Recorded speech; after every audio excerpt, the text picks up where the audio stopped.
en la gran historia de hoy, yo necesito que regresemos juntos a los días en que no existían los teléfonos celulares.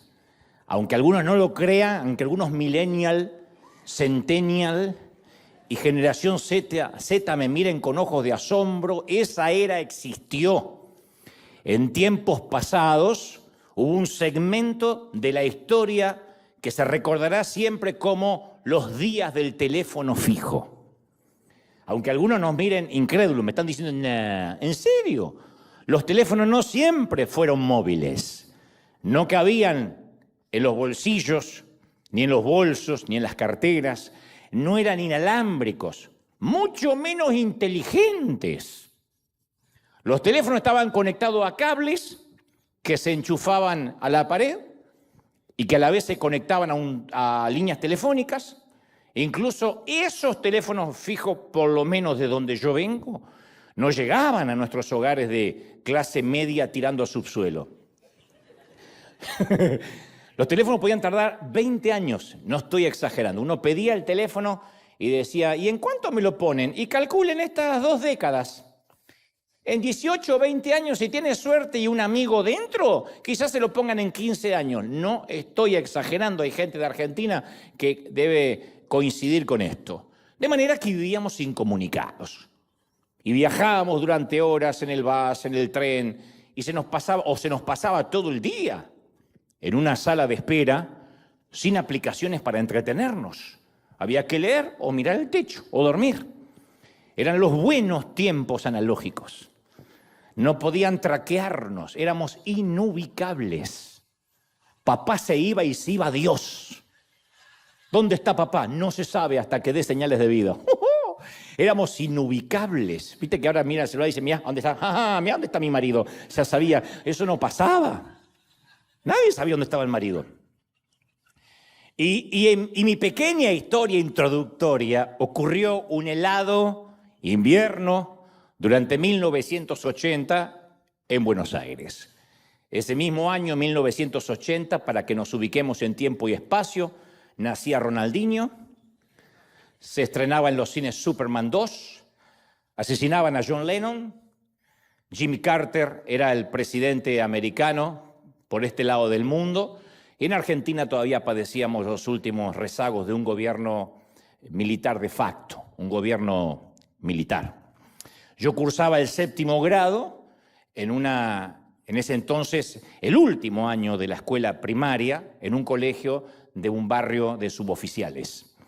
Y dado que no existían los celulares, y mucho menos internet, toda la comunicación de los docentes, de los maestros, con nuestros padres, era a través de un sencillo cuaderno de comunicaciones forrado en color rojo. A veces el mensaje era simplemente de la maestra hacia los padres como un recordatorio acerca de una fecha patria y la consecuente invitación para que no falten los padres al acto escolar. Pero en otras ocasiones era casi una sentencia de muerte lo que se escribía ahí. Y lo irónico es que los transportadores de esos mensajes éramos los propios sentenciados a morir. Estimado señor Goebbels, Goebbels, el cuaderno de comunicaciones. No, el cuaderno de comunicaciones.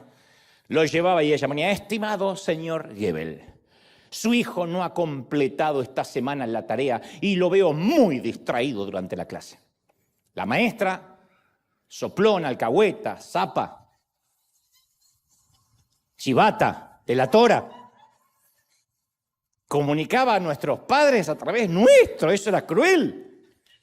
Y al día siguiente yo debía regresar con el mismo cuaderno rojo, donde debajo de esa nota aparecía la firma de mi padre, seguido por una suerte de disculpa que decía, enterados, nos ocuparemos de que esto no vuelva a ocurrir. En mis tiempos ese enterados y nos ocuparemos no implicaba que me iban a llevar a un psicólogo, a un terapeuta.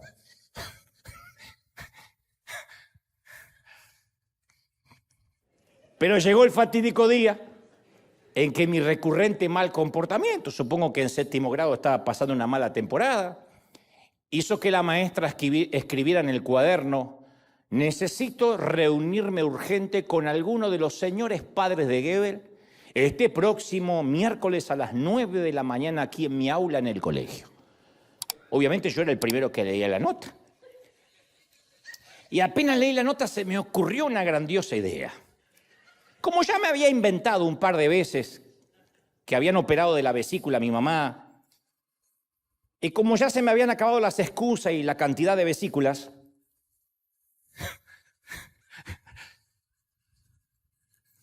llegué a casa e imitando la letra de mi papá, escribí debajo de la nota: lo sentimos mucho.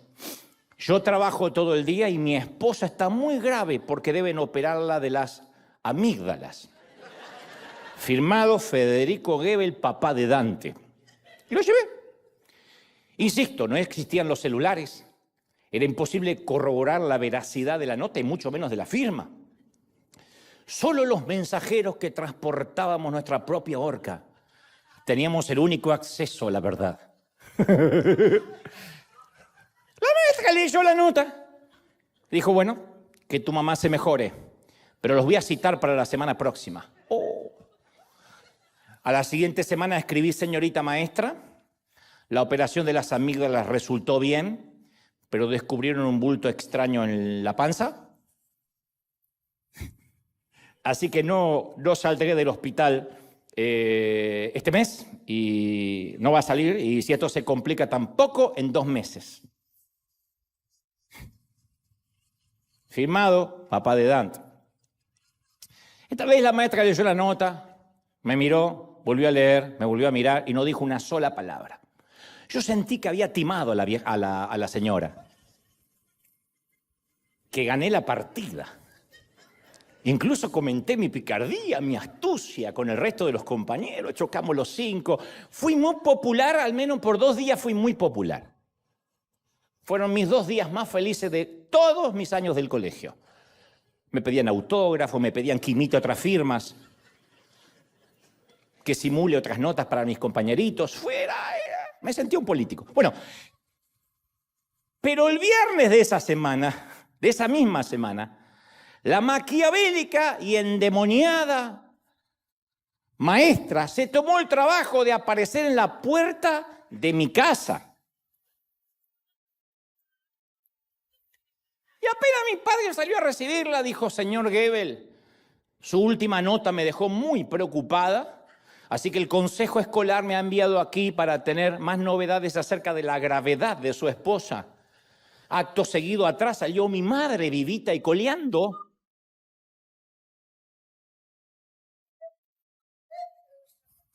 Y lo que vino luego, no quiere saberlo, ¿no?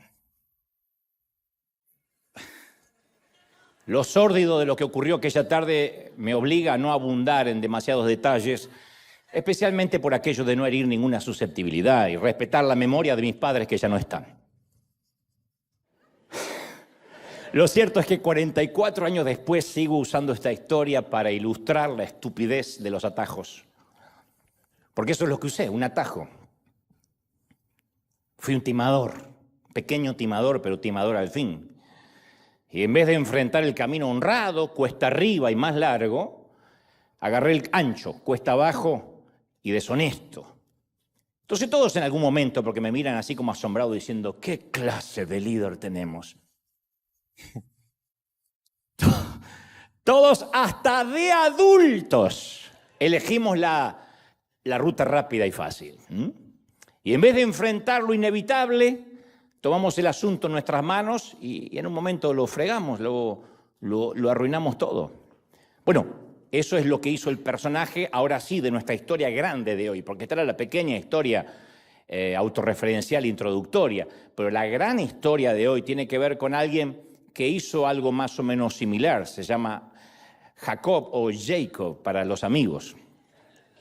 Como te dije hace unos días, creo que hace un par de semanas, la historia de Jacob no es muy fácil de digerir, puesto que el tipo se portaba mal con mucha frecuencia.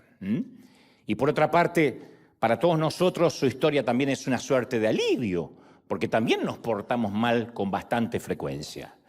Creo que Jacob fue, dicen los historiadores, el primer ancestro de los argentinos a nivel mundial.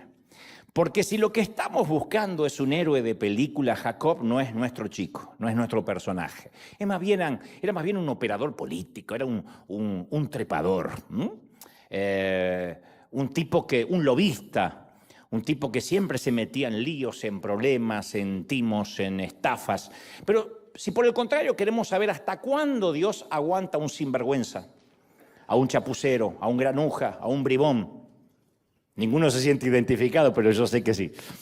Entonces necesitamos conocer esta historia. Los protagonistas de nuestra historia son beduinos.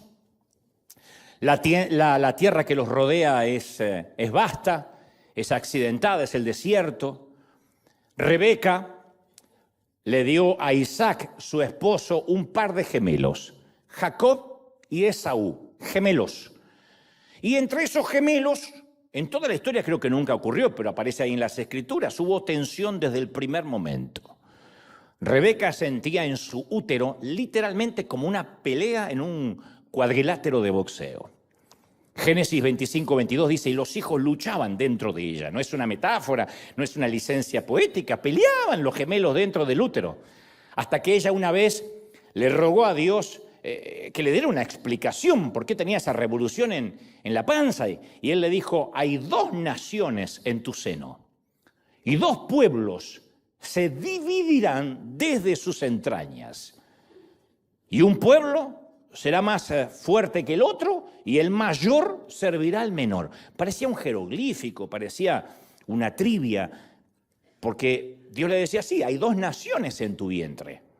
Y ya se dividieron desde el vientre y la particularidad va a ser que el mayor sirva al menor, que era una cosa muy ilógica en los tiempos de Medio Oriente, te lo voy a explicar en apenas minutos. La cosa es que cuando llega el momento de dar a luz, el primero en nacer era pelirrojo, tenía todo el cuerpo cubierto de vello, Esaú.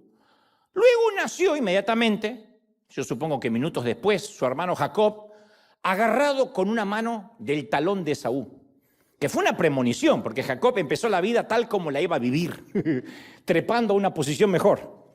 Dijo, no me dejen, y lo agarró del talón al otro.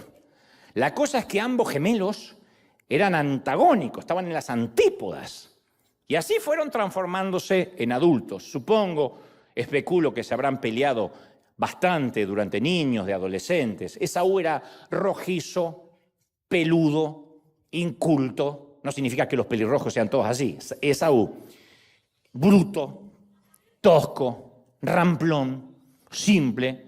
Cuando eructaba era capaz de partir la mesa. El tipo era feliz, Esaú, persiguiendo a un jabalí, a un venado, o agitando una bandada de codornices o de pato. Ese era el básico mundo de Esaú. Y de acuerdo a la tradición judía, el padre de los judíos era el primero en nacer, el padre de todos los judíos. Él era el que merecía todos los honores, el primero en nacer. Pero Rebeca amaba y prefería a Jacob, a Jacob, que era más metro que sexual.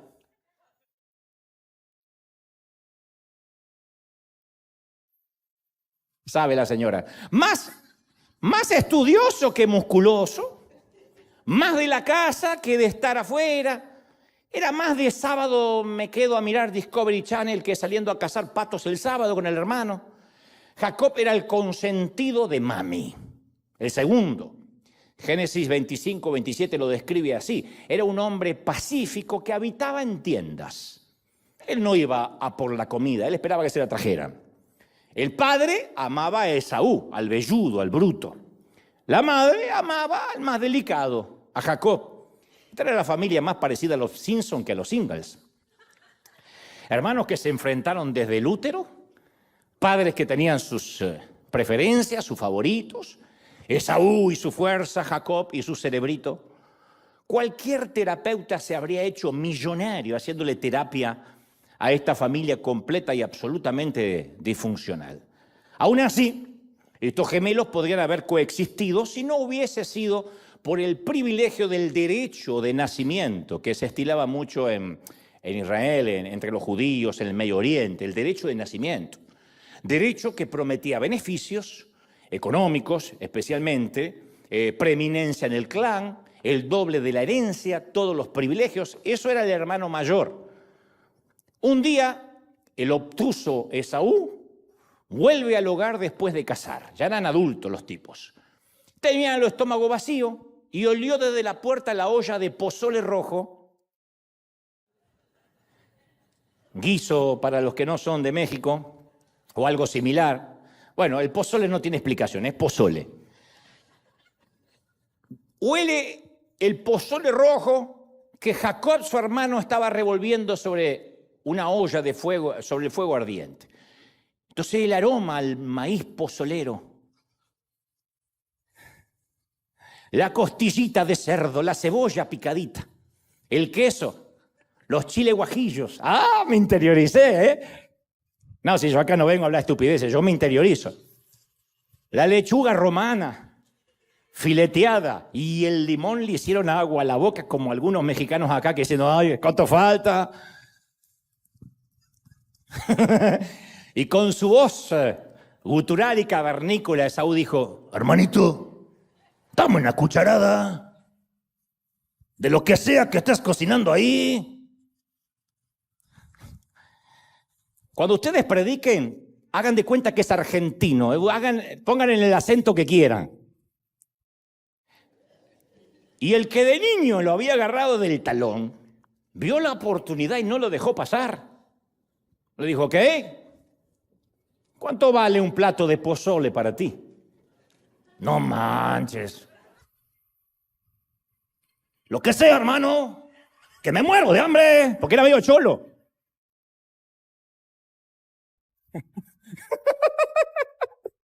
¡Que me muero de hambre!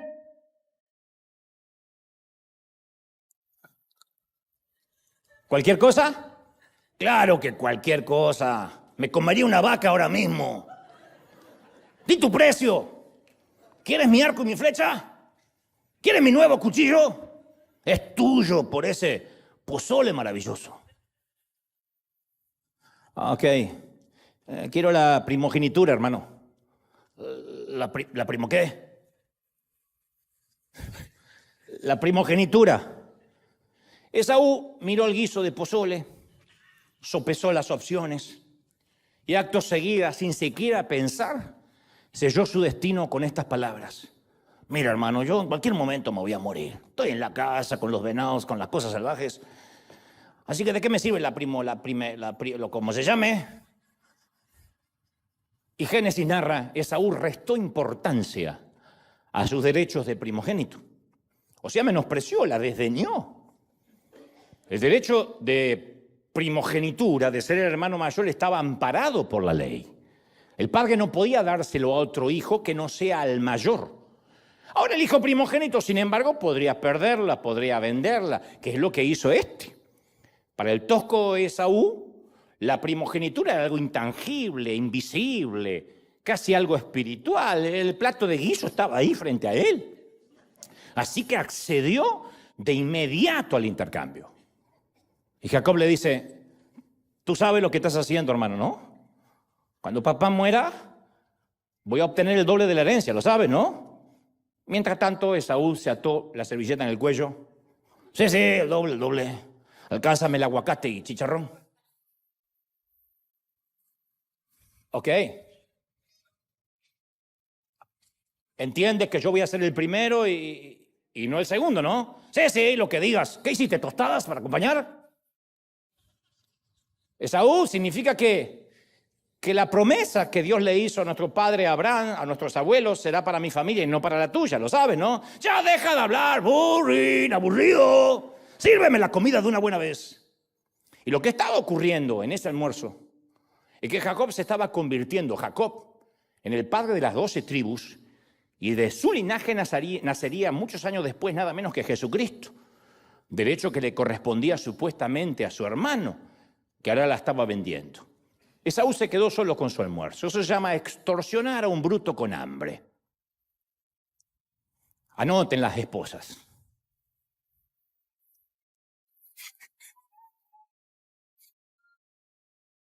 Extorsionar a un bruto con hambre. Los tipos con hambre no piensan. Los tipos con hambre no razonan. El tipo vendió su herencia por algo tan fugaz, tan nimio, como una comida que un día después iba a terminar en la letrina. Si ustedes dicen, vendió la herencia por un buen asado argentino, a lo mejor. Pero como el cerebro de Esaú se alojaba en alguna parte de su estómago, hacer esa estupidez le pareció justo. ¿Quién en su sano juicio cambiaría su herencia por un guiso, por un estofado? Alguien que, llevado por el deseo del momento, no toma en cuenta las consecuencias a mediano y largo plazo. A los pocos días el viejo padre Isaac, que estaba medio ciego, llama a Esaú y le dice: hijo, ya estoy viejo. Esaú, sal a preparar algo de comer. Un guiso, un estofado. Y de paso te daré la bendición de la primogenitura. Y la esposa de este anciano, o sea, la madre de Jacob, se le ocurre una idea para timar al viejo. Le dijo a su hijito preferido: he escuchado que tu papá le pidió a tu hermano que salga a cazar un jabalí y le prepare algo de comer, y en el medio de la cena le va a entregar la bendición de la primogenitura. ¿Por qué no armamos un plan, congeniamos algo, preparamos nosotros una comida antes que venga tu hermano? Mirá qué lindo personaje era la mamá, ¿eh? Y tú te haces pasar por tu hermano mayor. Jacob le dice: ma, aunque papá tenga cataratas en los ojos, eso no significa que lo tomemos como un imbécil. Papá es viejo, no menso. Pero Rebeca le dijo: tú confía en mí, tu padre se lo va a tragar. Se ha tragado cosas peores que yo le he dicho.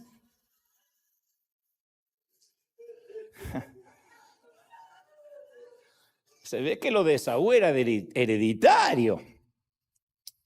Así que cocinaron un cordero, la mamá con Jacob, cortaron una piel de cabra, Jacob se la puso sobre los hombros y en los brazos para simular el cuerpo velludo de su hermano Esaú, y entró en la tienda del padre.